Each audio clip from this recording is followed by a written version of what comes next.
So I think I've drawn the short straw this evening, and I'll be taking you through the case law roundup. So what that involves is I'll be going through 4 recent cases, and what we've tried to do here is pick some cases that are reasonably high profile and of some legal significance, but perhaps more importantly, cases that provide some sort of clear lesson or takeaway points that are hopefully going to be of some practical use. So without further ado, let's get straight to it. So the first case we're going to talk about is De Beers and Atos. So this is also known as when software supply contracts go horribly wrong. So basically, De Beers needed a new software system to manage its diamond supply chain. I think we've all been there. So anyway, the parties entered into a preliminary contract so Atos could investigate and analyse what De Beers' requirements were. After this, the parties then signed a full fixed price contract for the supply of the system. Long story short, it turned out that the project was actually far more involved and complex than the parties had originally anticipated. I'm sure some of us have actually been in that situation. And Atos fell significantly behind schedule. At this point, a few things happened. Firstly, Atos issued a rather large invoice, and perhaps more importantly, it threatened to suspend all future work unless De Beers agreed to renegotiate the contract. And that renegotiation critically involved around about a £4 million price hike.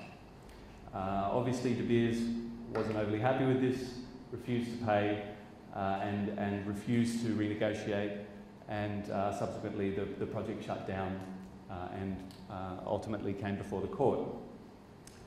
So this is an interesting situation. Technically, both sides are in breach of the contract. De Beers for not paying its invoice, Atos for suspending the services, not carrying out its obligations. And so ultimately the court looks at this and finds that although both parties have in fact contributed to the ultimate delay, at the end of the day it sides with De Beers. And the reason for this is it finds that most of the delay resulted from changes to the depth, if you like, of the scope. In other words, there was increased scale or complexity to the project. And so despite the initial investigation and analysis that they did, unfortunately the contract didn't set out in any detail the system requirements or design requirements rather. Instead it just set out very high level requirements. And because they'd agreed a fixed price to deliver the system, Atos had no real room to move. So what are the lessons here? Well, the first one, and it's an obvious one, take care when defining your specification or project plan.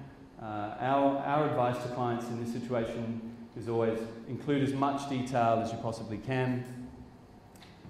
Secondly, consider, where appropriate, flexible pricing models. For example, combining a fixed price model with a time and materials rate.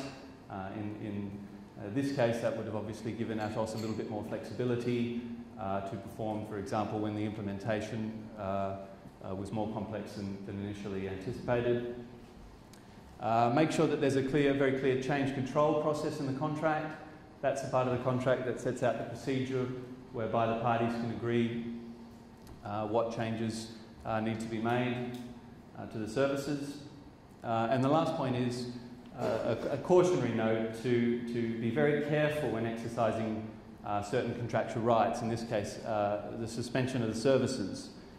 Even though Atos had a right under the contract to suspend the services, ultimately the court decided that because it exercised this right to force De Beers to renegotiate the price, this effectively constituted what the court would call a repudiatory breach, which basically means that they were deemed to have abandoned the contract, and that opened the door for De Beers to commence proceedings.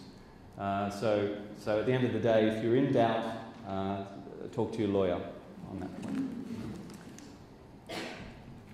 Moving on, the next case I want to look at is the Borough of Southwark and IBM. So this case is interesting for a few reasons, but I think the key point I want to focus on is the importance of warranties in contracts.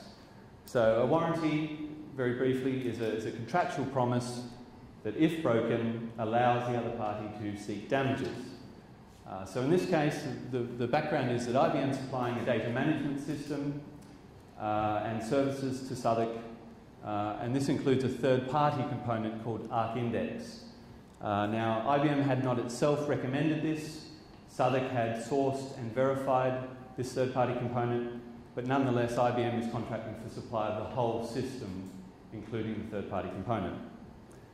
So once again, spoiler alert, it all goes horribly wrong. There's problems with the software, and the project is shut down. So it comes before the court, and Southwark points to the warranties in the contract that IBM is making. In particular, the key one, that the goods, so the third-party component, would be of a satisfactory quality. And so it comes to the court to interpret exactly what this means in the situation.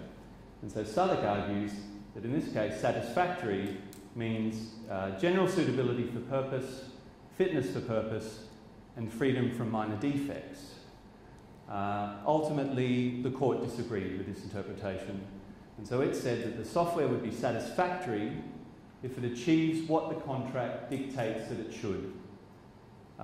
In this case, the fact that the software conformed with the specification was enough to render its performance as satisfactory.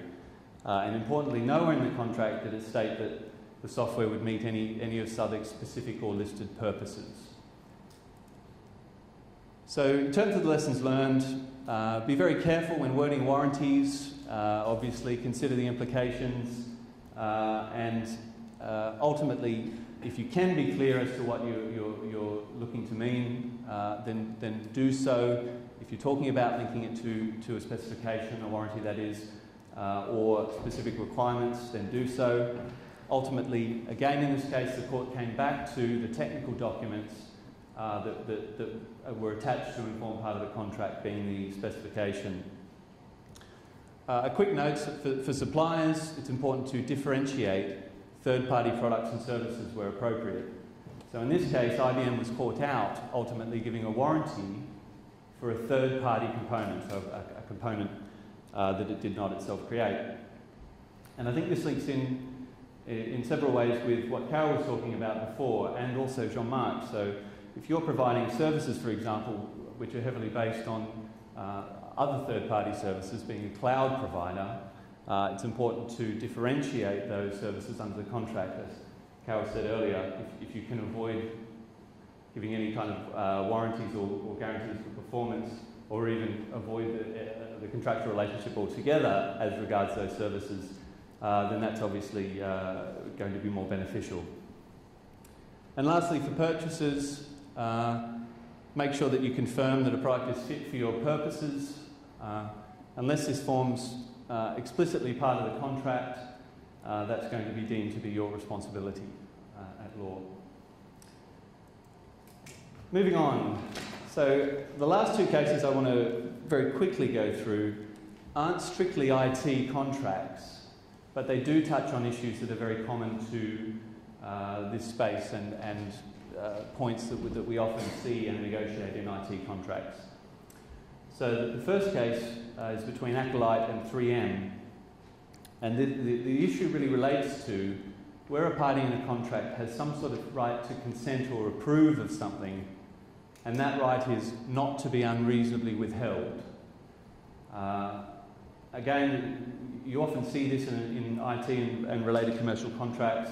For example, if you're talking about approval of marketing activities and the change control process, sometimes even on assignment of a contract, a right to assign might be subject to approval of the other side, not to be unreasonably withheld. But at the end of the day, what does this phrase actually mean? And this was the question before the court in this case. And so to take you through the lessons, really, so the court looked at this particular clause and said a few things. Firstly, we're not talking about whether withholding consent is right or justified, rather whether or not it's reasonable in the circumstances. And really the key points here are the party or the person with the right to approve is entitled to have regard to its own interests, but perhaps more importantly, it's not required to balance the interests of the other party, even if that other party is incurring costs or will ultimately suffer if that approval is not given. In this case, 3M were quite desperately seeking Acolyte's approval under the contract so it could cease carrying on a rather unprofitable business. Even though, as I say, 3M were losing money, the court didn't find that Acolyte's refusal was unreasonable. So in other words, they were entitled to be completely selfish when they made the decision to whether or not to give the consent or not. And that's the last point. Ultimately, don't rely on the other side exercising your discretion reasonably. Don't leave yourself at the mercy of that kind of right, approval right. Where possible, think about ways that you might be a little more precise when ensuring the circumstances in which that approval may or may not be withheld. And the last case I want to quickly talk about is Jet2.com and Blackpool Airport. So again, this case touched on another very common contractual issue, which is the concept of best endeavours and reasonable endeavours. So in the IT space, we see this a lot. Sometimes, for example, when we're talking about software support and an obligation to correct errors in software, the supplier will use its reasonable endeavours to correct the errors, perhaps within a specific amount of time. Again, meeting delivery deadlines or time frames, often that's a reasonable or a best endeavours type obligation. And so the key point here is that the courts will interpret these kinds of clauses depending on the circumstances in each case. So here we have Blackpool Airport agreeing to use its best endeavours to promote Jet2's cheap flights and to use its reasonable endeavours to provide its services under the contract that they agreed to facilitate Jet2.com's low pricing.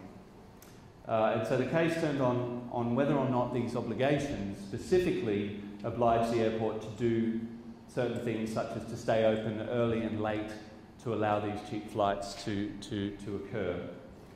And so basically, if we look at the lessons learned, again this sort of follows the reasoning and the decision of the court in this case.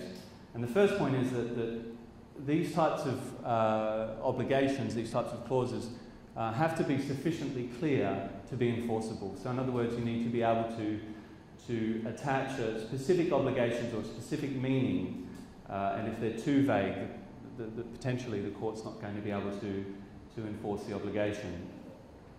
The general rule of thumb, which I've set out in these two next bullet points here, is that a best endeavours obligation obliges you to take all steps in your power to achieve a result, even if it requires expenditure by you to achieve that result. Whereas a reasonable endeavours obligation is more about balancing that obligation against your own commercial considerations, and importantly, a reasonable endeavours obligation, again, the rule of thumb being, does not oblige you to sacrifice your own commercial interests in meeting that obligation. So in this case, ultimately, even though it was uneconomic for Blackpool Airport to remain open for these longer hours, because it had agreed to use its best endeavours to assist Jet2.com to promote and facilitate its cheap flights, ultimately it was held to be in breach when it refused to stay open.